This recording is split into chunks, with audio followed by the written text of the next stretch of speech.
Scooby-Doo, a delightful gang of teens with the help of their trusty Great Dane, cruising around in their old mystery machine, getting into all sorts of scrambles. What's not to love about this fun group, dating all the way back to 1969? I mean, they've done it all. Real threats, supernatural threats, hooped it up with the Harlem Globetrotters, hell, even a couple of mildly horny live-action movies. So with such a proven IP that has stood the test of time, any writer anywhere could seemingly craft something unique. Oh dear lord, yeah, I take that back because Velma is a thing that honestly, an insufferable, nasty dumpster fire is being nice here. But I'm your host, Jared. A huge thank you for clicking this because we're gonna be talking about why Velma is a big ol' steamy turd.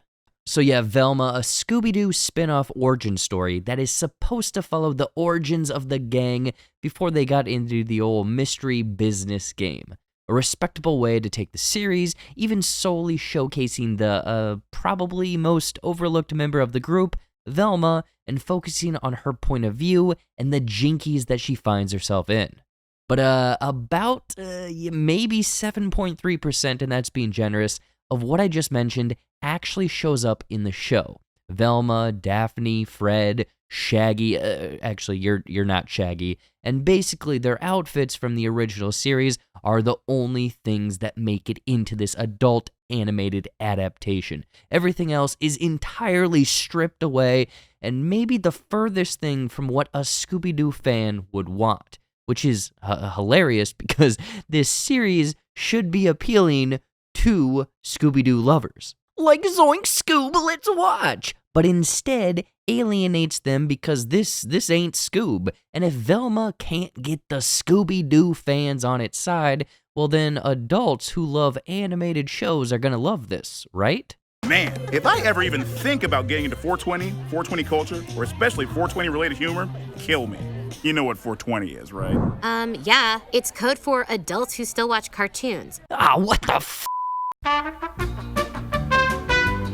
Who the heck is Velma for if they're throwing their whole prospective audience under the bus? Because I've seen 8 episodes, which I begrudgingly watched, and I still haven't a damn clue. Okay, reeling things back a little bit, Velma. The show is called Velma. She is the main character. Boom, we got that. But instead of the inquisitive, smart, clever, mystery solver take on the character from the source material, Mindy Kaling and the writers chose to take the route of more of like a 2023 version of Daria, but ramped up the know-it-all, mean, snarky, in a bad way, I'm better than you bitchiness of the character that honestly resembles nothing like the character. And in the case of a mean, unlikable character trope, usually you hate them at first, they go through a whole transformation, they see things from a different eye, and then at the end, you adore them and you relate after seeing their journey. Perfect. Yeah, none of that is here. Velma is just as mean-spirited, self-absorbed character who I just cannot like. And even 8 episodes in, she's just as mean. Also, what the heck is this? Who are you? If I tell you, will you? She can just see with her glasses now. Oh my god, what the absolute... Okay, now this liberal, and I mean very loose interpretation of the character spreads out to everyone and everything else, with Daphne being the Regina George mean girl of the high school, having 2 moms, swinging both ways, while Fred embodies a mama's boy, the white male alpha misogynistic couldn't possibly do anything wrong superiority complex because he's had life so easily since birth and only sees women as objects. Now Shaggy, or I guess Norville, is the only character that is like borderline the same as his source material.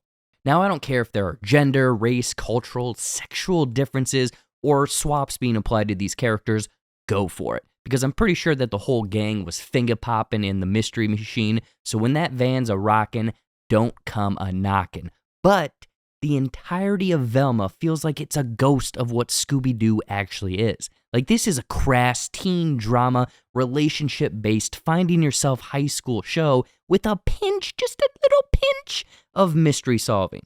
It's almost like the creators had a script for this type of show already mapped out, but desperately needed to attach it to a well-known IP, well-established one, otherwise the execs would not greenlight it. And sure enough, the Scooby-Doo name was thrown out and boom, bam, done, greenlight that shit. Honestly, I'm convinced that an algorithm spit out this series, and this is how the whole pitch went down.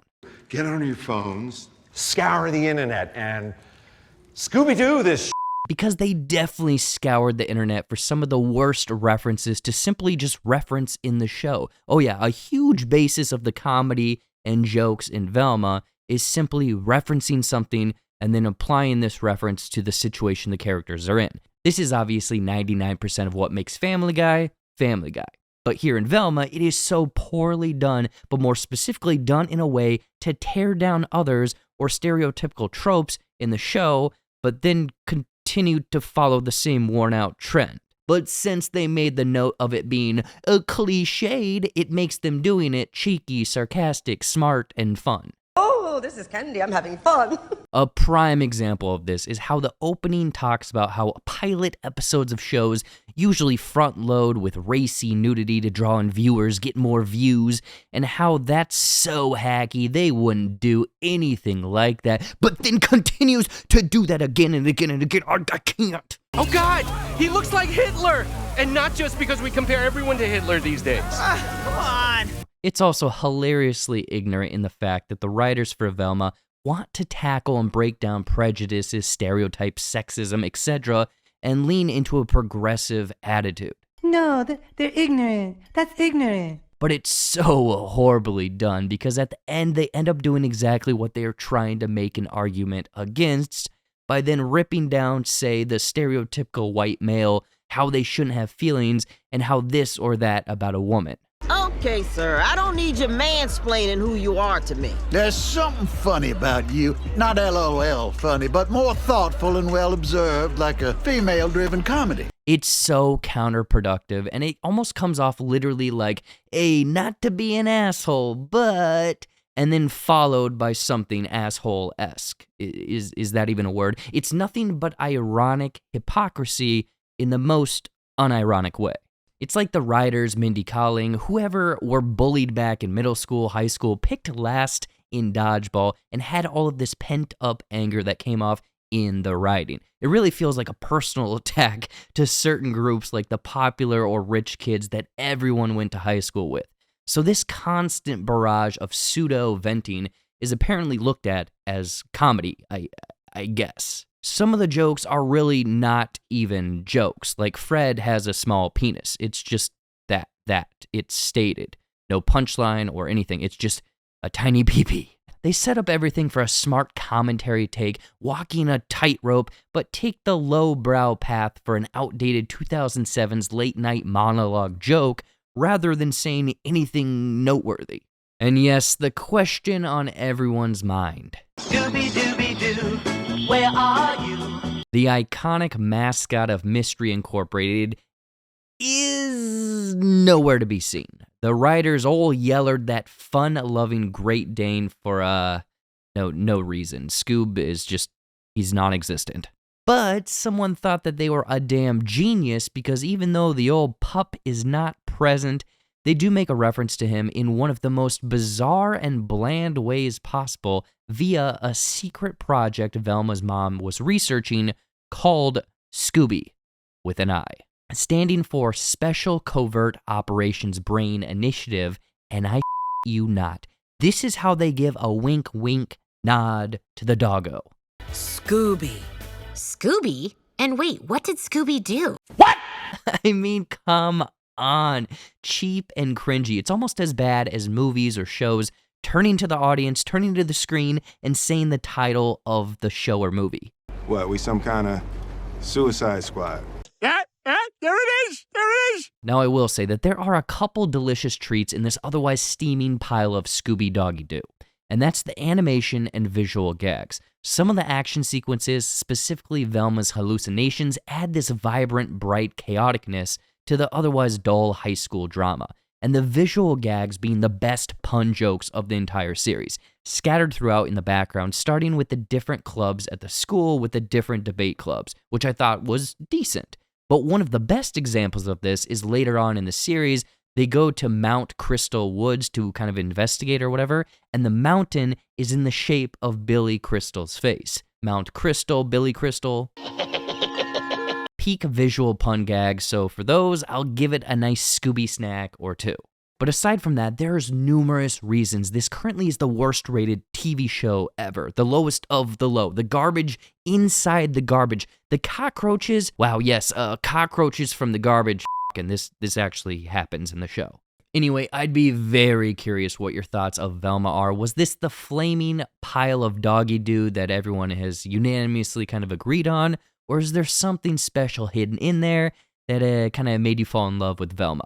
And I'll let you know, we're currently running a competition, giving away 3 copies of Wakanda Forever on the 15th of February. And all you gotta do to get a chance of winning this baby is like this video, subscribe with notifications on, and drop a comment down below on just Velma, anything about the series. We pick the comments at random at the end of every single month, and the winners of last month are on screen right now. So if that's you, message us on Twitter at Heavy Spoilers.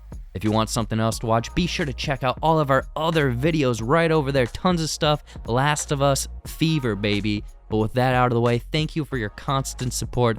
I've been Jared. This has been Velma, and I'll see you in the next one. Take care and peace.